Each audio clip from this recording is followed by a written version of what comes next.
Okay, Bismillahirrahmanirrahim. Assalamualaikum and Salam Ramadan, everyone.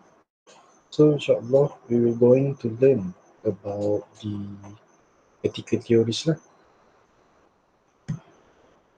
Okay, ethics. Ethics is a systematic attempt to understand moral concept and justify moral principles and theories. So, ethics adalah suatu cara yang sistematik untuk bantu kita dalam memahami apakah itu moral concept, yang mana ia akan bantu kita dalam justifying our moral principles and theories lah. So there are three main categories of ethics, which are meta ethics, normative ethics, and applied ethics. Okay, so for meta ethics ni, it concern on the causes of right and wrong. It seeks to understand the nature, scope, and meaning of moral judgment. It raises the question about what do the words good, bad, right, and wrong means. Okay, for normative ethics, it is the study of right and wrong of human behavior or ethical action. So, dia adalah branch of philosophical ethics yang investigate set of question in considering how we should do, what we should not do, or what should we speak. Kiranya dia examine the rightness or wrongness of people's action lah. While applied ethics ni, dia concern on how we practice the ethics based on the right or wrong concept, while it can also be said as a moral consideration on how kita consider to act based on the situation yang kita hadapi lah. Okay, so what do ethical theory do? So teori ni dia berasal dari perkataan teoria yang bermaksud way of seeing, cara kita melihat atau menilai moral phenomena. It is a systematic exposition of a particular view about what is the nature and basis of good or right. So ethical theory juga help us in making ethical judgment on any matters that would like to be identified as right or wrong. As I mentioned earlier, ethical theory ni akan bantu kita untuk menilai atau menentukan tindakan apa yang kita perlu buat berdasarkan situasi yang dihadapi. So it provides reason or norms for judging acts to be right or wrong and attempts to give justification for these norms. So ethical theories akan membantu kita untuk menjawab persoalan tentang our reason on why kita choose to do such act. So more than that, it provides ethical principles or guidelines that embody certain values, as well as a clear guidelines and principles in making ethical decision. Okay, so according to Stewart, there are three ethical behavior. Ethical behavior can be divided into three, which is the ontology, duty-based, teleology, consequences or situational based, and virtue ethics, which is character based. Okay, the ontology. What is the ontology? The ontology ni, as I mentioned earlier, it is duty based. So the ontology ni dia berasal daripada Greek word dion, bermaksud duty. So basically the ontology ni dia looks for objective, ultimate or absolute standard for assessing rightness or wrongness of human action. So dia meletakkan standard khas dalam menilai sama ada human action ni betul ataupun salah. So this approach believe that morality exists to govern human behavior, and it is discovered using human reasoning lah. So di ontologi ni dia percaya yang standard of morality ni wujud untuk guide human behavior lah. So it concentrates on the nature of action and motive in determining right or wrong action, while it prioritize obligation and duty in making decision facing ethical dilemmas. So one should subscribe to a set of moral standard regardless of possible consequences of inherently right or wrong action. So therefore, it is also known as a non-consequentialism theory. So the ontology theory dia include Kant's moral theory lah. So menurut Kant teori, niat dan perbuatan kita ni mendahului consequences lah. So kita act based on duty first rather than the consequences. Kita act based on duty first rather than consequences. So selain itu, the act yang kita nak buat itu adalah something yang acceptable by universal law lah. Contohnya mencuri. Boleh tak kita mencuri? Tak boleh kan? Mencuri ni sebab kenapa tak boleh? Sebab lah dia berdosa and semua orang tahu yang mencuri tu tak baik. Jadi tak boleh lah mencuri. So sebagai contoh, kes Robin Hood lah. Universal Act kata mencuri itu salah. Tapi dia mencuri juga sebab niat dia nak tolong orang.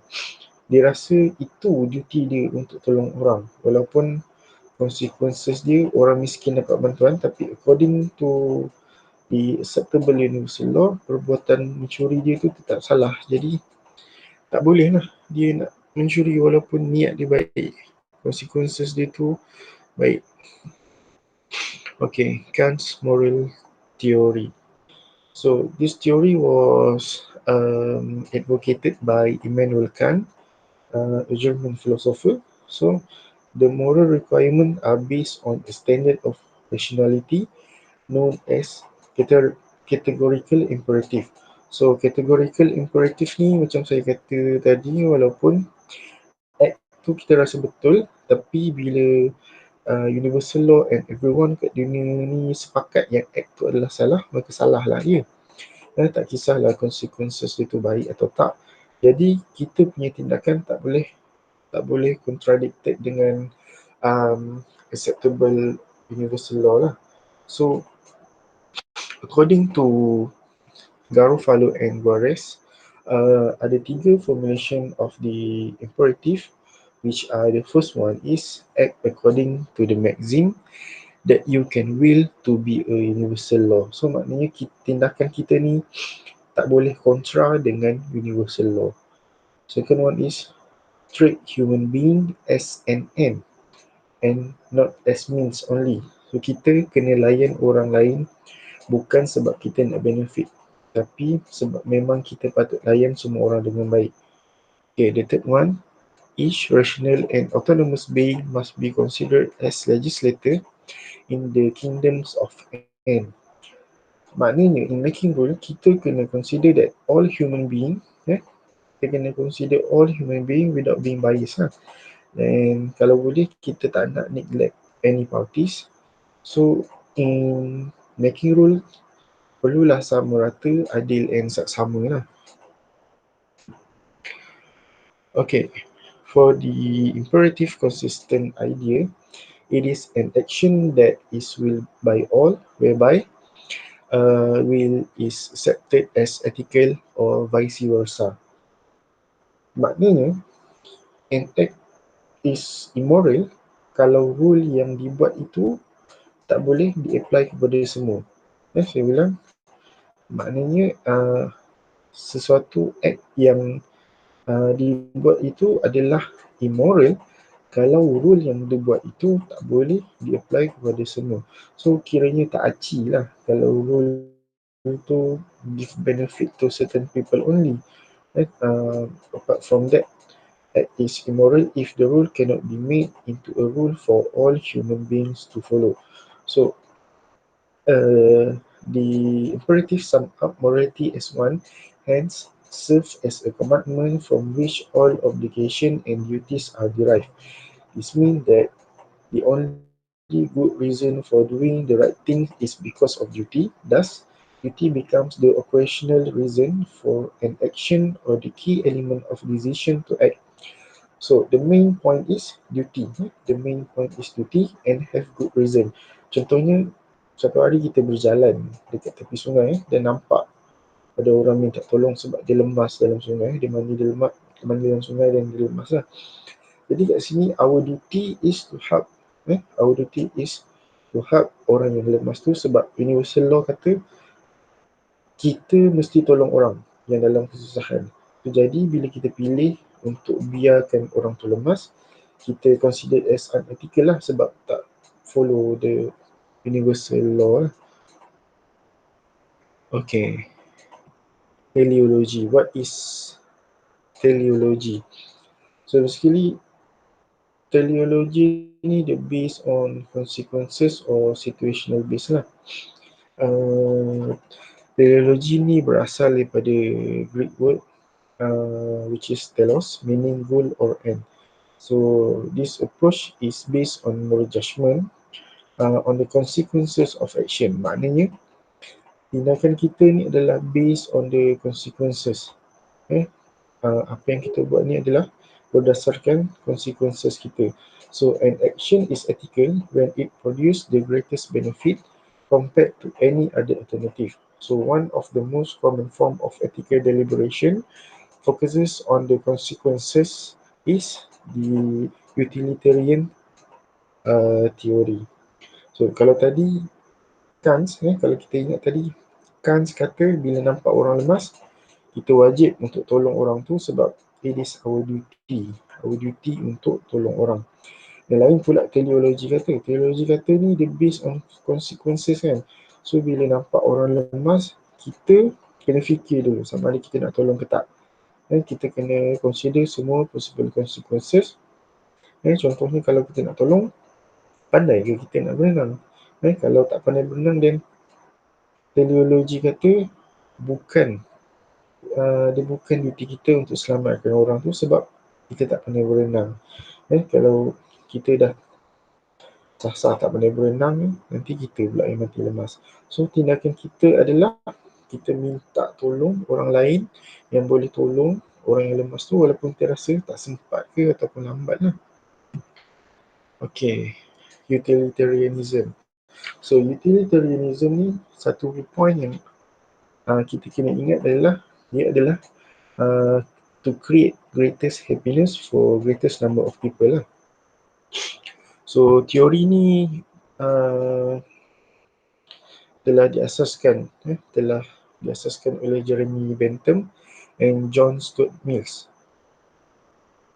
So basically it is also based on consequences, which mean that an action is good and moral based on the consequences.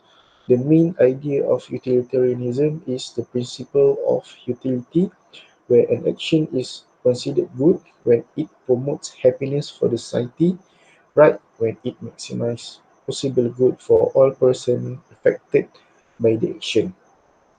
So, maximum happiness should be the guide to all action done by human.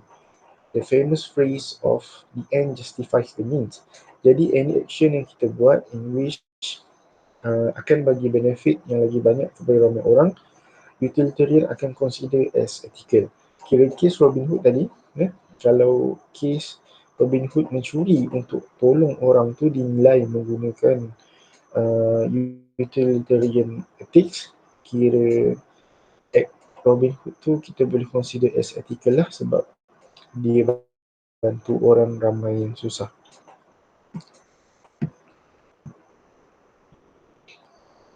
Okay, so utilitarianism ni can be categorized into two, which are act utilitarianism and rule utilitarianism.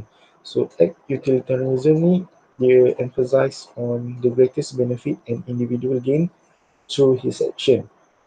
Action providing the greatest social good is better than the law. Kiranya walaupun action tu contradicted to law, as long as it creates happiness to us, then okay. As long as kita happy. While rule utilitarianism ni, kita nak capai greatest benefit for all. Walau bagaimanapun, dia still tak boleh cover to all people lah sebab bila kita decide yang sesuatu rule or law itu creates great benefit, mesti akan ada juga yang tercicir ataupun tak dapat benefit kan. Tapi tak apalah, as long as the majority happy. Moving to virtue ethics. So what is virtue? Virtue ni dia macam kepribadian lah, kebajikan lah. So virtue ni dia comes from an ancient Greek view referring to strength or manliness and rid, rid meaning excellence. It is a theory concentrating on the notion that moral life is about developing good character. Jadi dalam hidup ni selain berbuat baik, kita juga kena jadikan diri kita baik. Bukan sahaja baik luaran tapi baik juga dalaman. So the character of a moral agent is the driving force to ethical behavior and does not depend on the consequences of the action. Maknanya kat sini kita berbuat baik dan kebajikan ni kalau boleh kita tak harapkan balasan ataupun benefit yang akan kita dapat. Apa yang kita buat ni biarlah ikhlas. Jadi virtue ethics ni it is all about how we ought to act and concern on the traits of character of a person. Jadi virtue ethics ni adalah kepribadian ataupun karakter diri kita yang perlu kita ada untuk jadikan diri kita orang yang lebih baik.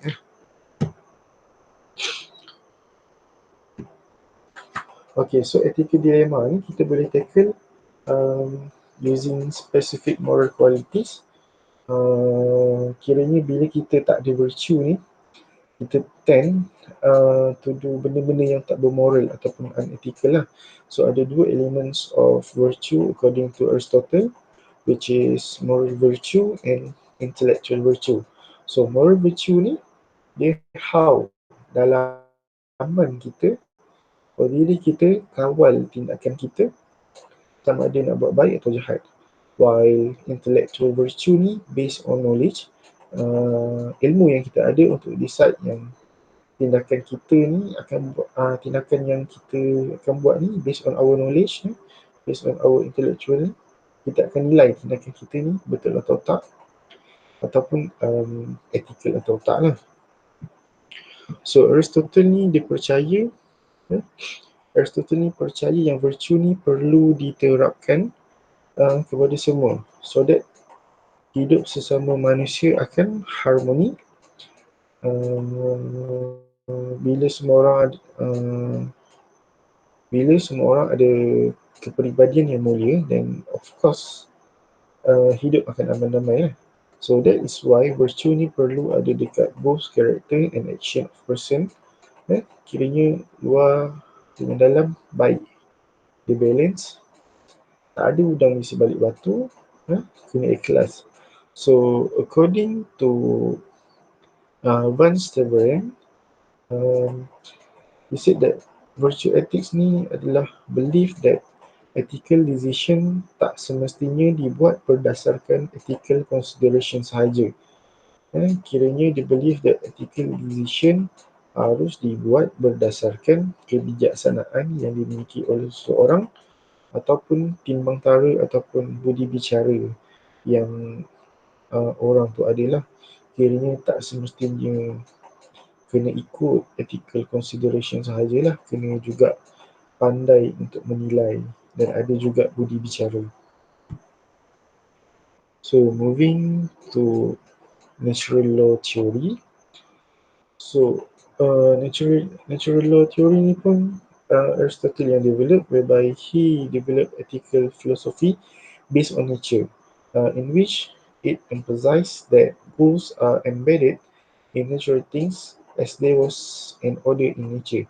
So natural beings such as human, plants and animal, they are the principle of order within them that directed them toward their goals or under the maxim. Maxim ni adalah law, which is the good is that at which all things aim. So basically human ni, of course, human differs from other natural being as they have intelligence. Human ada akal, itu yang membezakan human and other natural beings. So what is naturally good for human is to function well and perfecting their human capacities. The ultimate goods for human, of course, happiness, blessedness and prosperity. So natural law ni adalah unwritten law. Dia adalah unwritten law yang tak bertulis tapi semua orang tahu. Semua orang tahu apa baik buruk, apa itu baik, apa itu buruk, depending on their own belief lah. Except orang tu gila lah, dia tak boleh fikir mana yang baik, mana yang buruk. So the concept of natural law ni dia common to all humankind. Okay, we can say that there are several point under natural law, which is natural law ni dia tidak dibuat ataupun direka oleh manusia.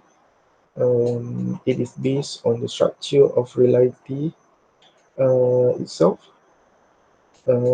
It is the same for all human beings and at all times.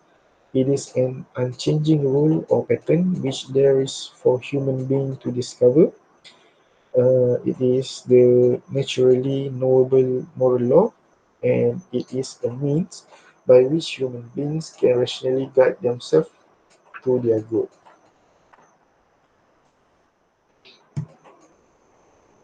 Okay, Saint Thomas Aquinas, they believe that God created the universe according to plan and thus put into the natures of things their natural orientation.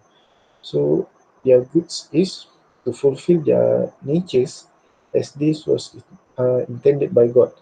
So he held that natural law was part as divine law. So all human being, they believe that all human being ada dia punya natural orientation lah. Kira kalau macam LGBT tu kira dia contradicted dengan natural orientation lah. Sebab natural orientation ni mesti kepada berlainan jantina.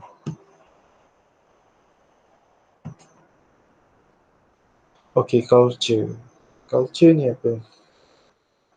Culture ni dia originated from Latin words. Culture, budaya, from Latin words. Cultura yang diambil daripada root words. Dia iaitu qualia, which means to cultivate.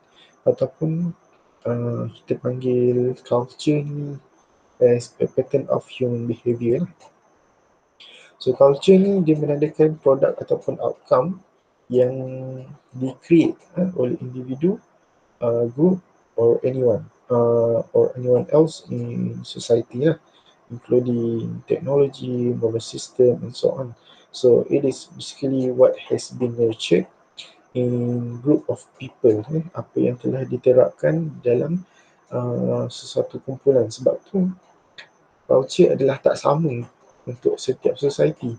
Saya nak cerita the human activities yang diamalkan. Culture ni adalah human activities yang diamalkan, which is nurtured in a society. Okay. Culture juga kita boleh sifatkan as a cara hidup masyarakat yang meliputi tata cara kehidupan, pakaian, kepercayaan, bahasa, agama dan sebagainya lah. So according to UNESCO define culture as the set of distinctive spiritual, material, intellectual and emotional features of society or a group or a social group, and that is encompasses in addition to art and literature, lifestyles, ways of living together, value system, tradition and belief.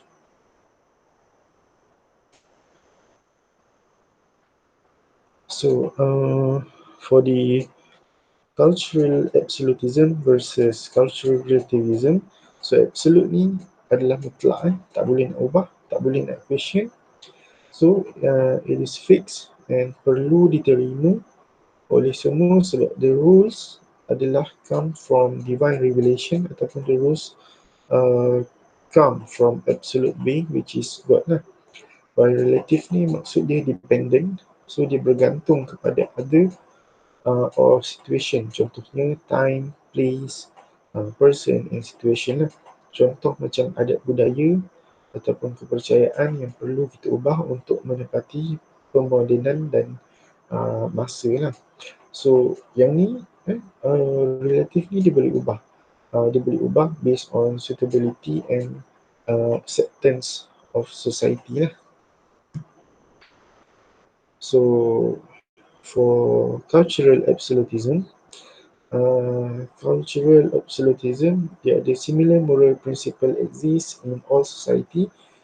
For example, larangan untuk menipu, preserve human life and taat kepada ibu bapa lah.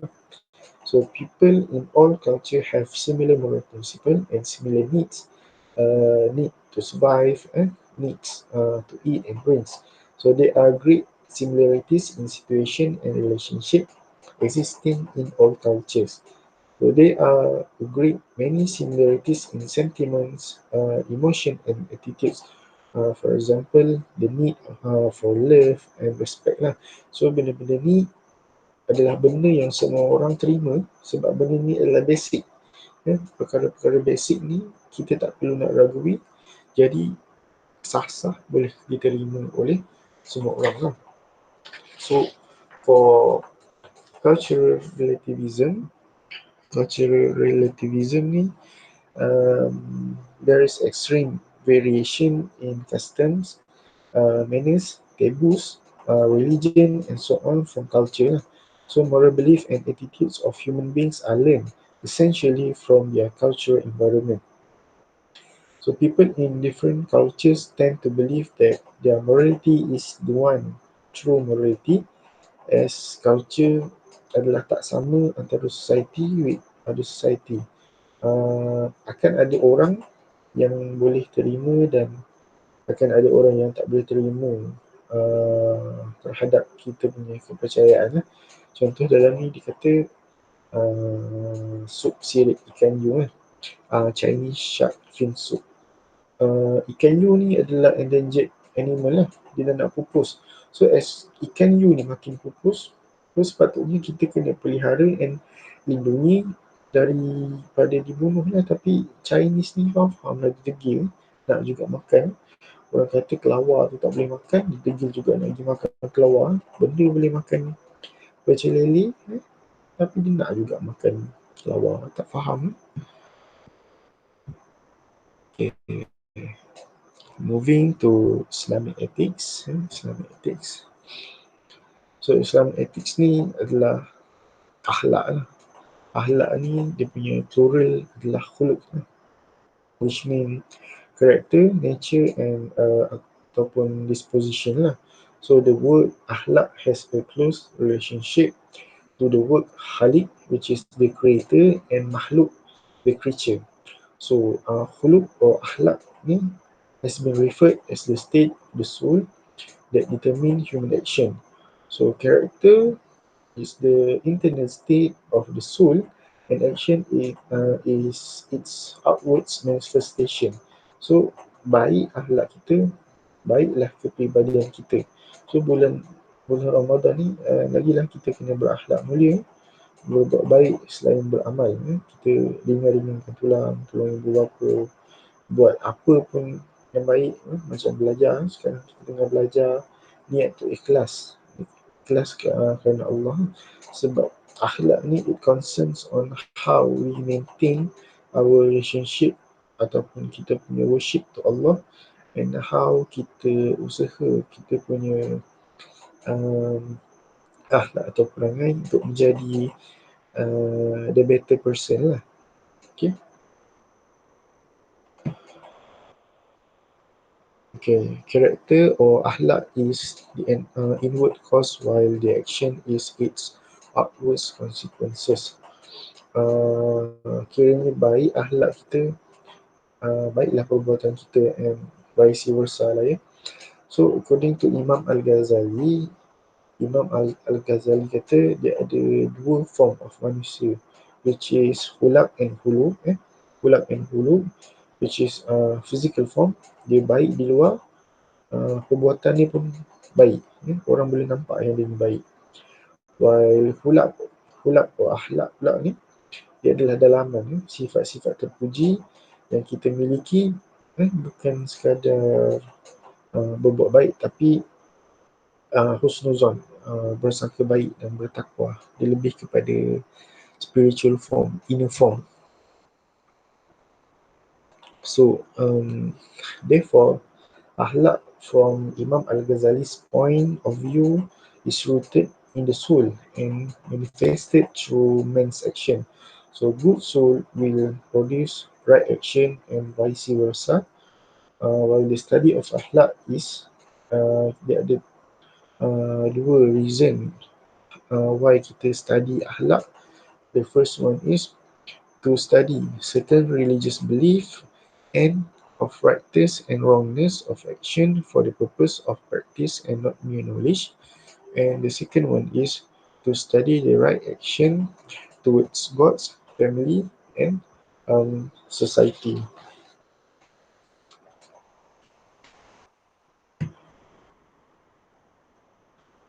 So ethics ataupun al-ilm in al-akhlaq as the science of the human soul, um, which defines the characteristic and qualities of the soul as well as the methods of how to control and moderate them. So accordingly, Islamic ethics uh, or ilm al-ahlak is a science which deal with the ways to maintain virtues at their optimum level, that is avoiding wrongdoing and to do what is right and desirable. So the Islamic ethics scope is comprehensive. Okay? Islam ni universal. Eh? Dia sesuai dengan peredaran zaman lah. So it covers the relationship between man and God, man and man, man and other creatures of the universe, and man with his innermost self. So ingat hablum minallah, hablum minannas. Ethics ni akan kontrol kita untuk sentiasa berbuat baik setiap masa. Ada orang buat baik depan orang, ada dia buat baik depan orang, belakang orang dia buat jahat. Itu yang kita tak nak. Dengan adanya akhlak yang mulia ini, kita harapkan yang dia akan dapat guide diri kita untuk terus istiqamah, untuk berbuat baik setiap masa. Tak kisahlah berbuat baik depan khalayak ramai ataupun ketika tak ada orang yang nampak. Walaupun tak ada orang yang nampak, Allah tetap nampak. Jadi sekadar itu sahaja dahulu kita punya lecture. If you have any question, please don't hesitate to contact me. Okay. Thank you.